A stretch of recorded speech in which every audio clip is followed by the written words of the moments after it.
Hello hello everyone. विद्यार्थियों, vector analysis सदिश विश्लेषण हिंदी में कहते हैं। किसको? वेक्टर एनालिसिस को। वेक्टर एनालिसिस से एक टर्म लिए हैं।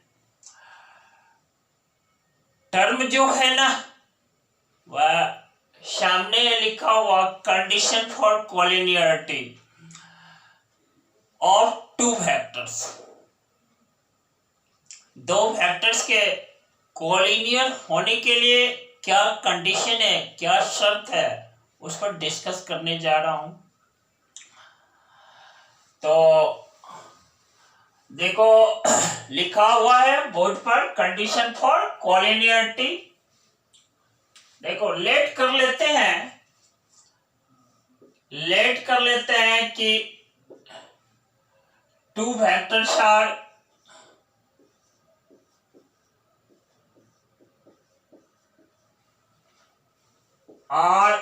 Vector A and vector B.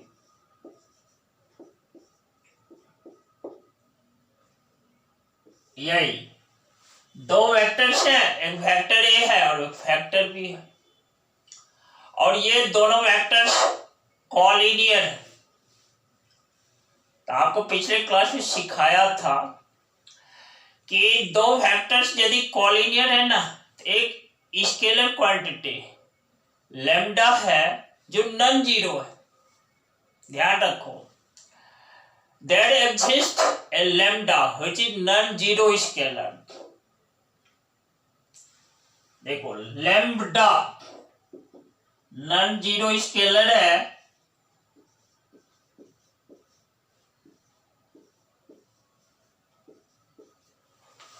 और यह लैम्बडा है। यह क्या है? Lambda, LAMBDA। तो एक रिलेशन यदि हो जाए, देखो, इफ एंड ओनली इफ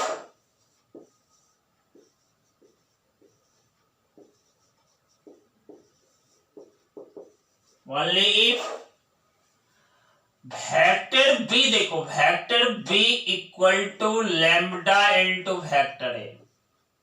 देख रहे हो ना, vector B equal to lambda into vector A हो जाए, then vector A and vector B are collinear. Vector A and vector B are collinear.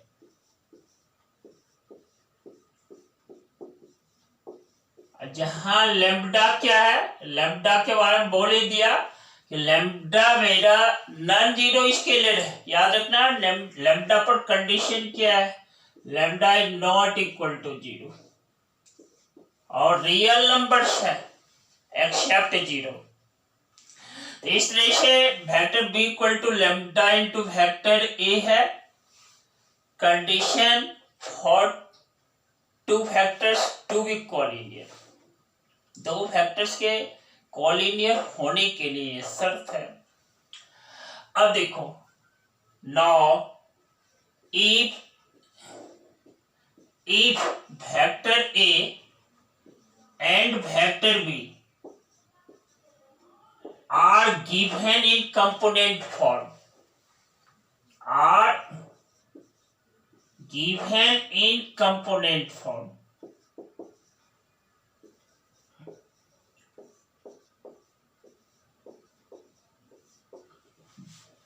यदि वेक्टर ए और वेक्टर बी जो है ना कंपोनेंट फॉर्म में दिया हुआ है, तो यानी लेट हम कर लेते हैं। देखो,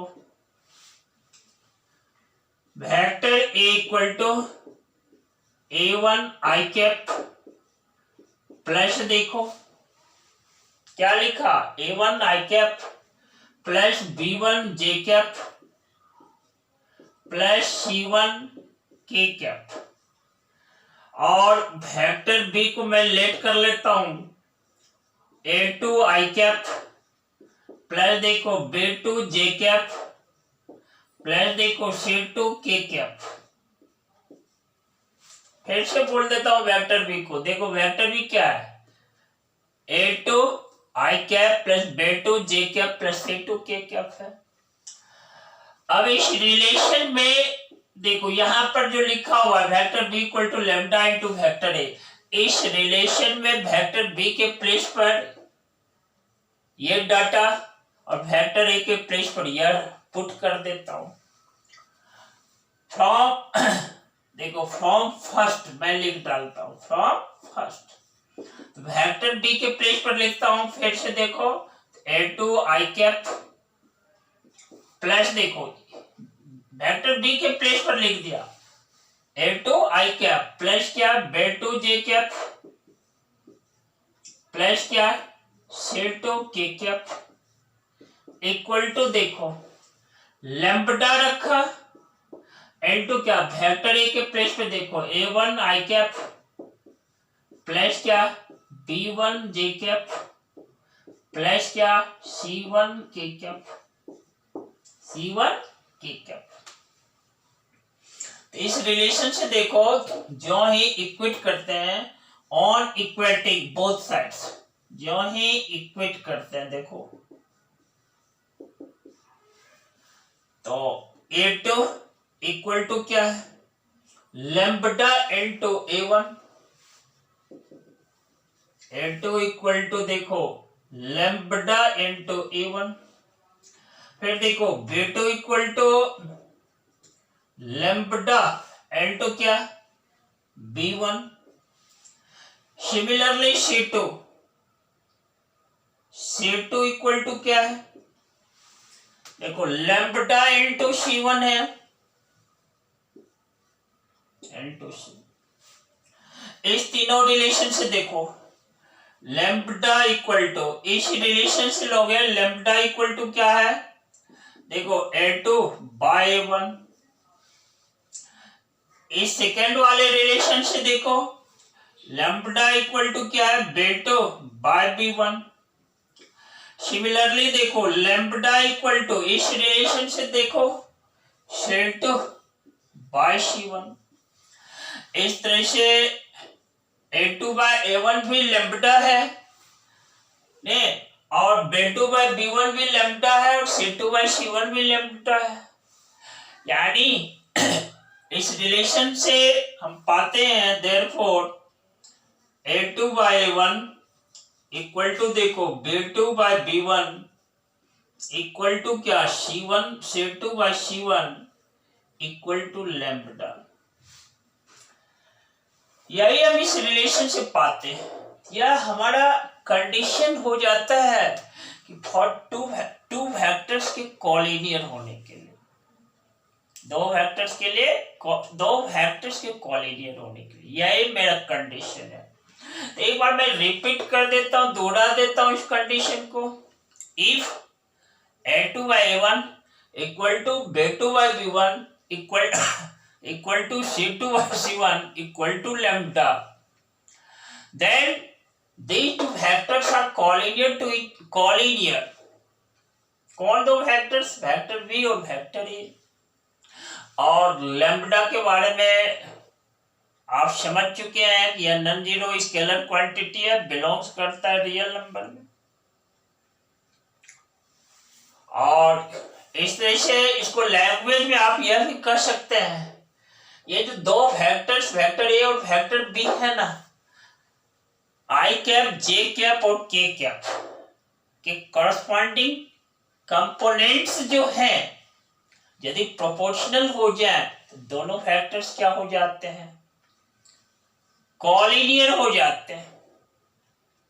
एक लाइन और ऐड कर देता हूं, ध्यान रखना दो कॉलिनियर वेक्टर्स पैरेलल भी होते हैं, दो पैरेलल वेक्टर्स कॉलिनियर भी होता है। इसलिए दो वेक्टर्स को यदि हमें पैरेलल प्रूफ करना हो तो उसके लिए यही कंडीशन अप्लाई होता है। यहां पर जो कॉलिनियरिटी के लिए कंडीशन है इस बात को समझ में रखना।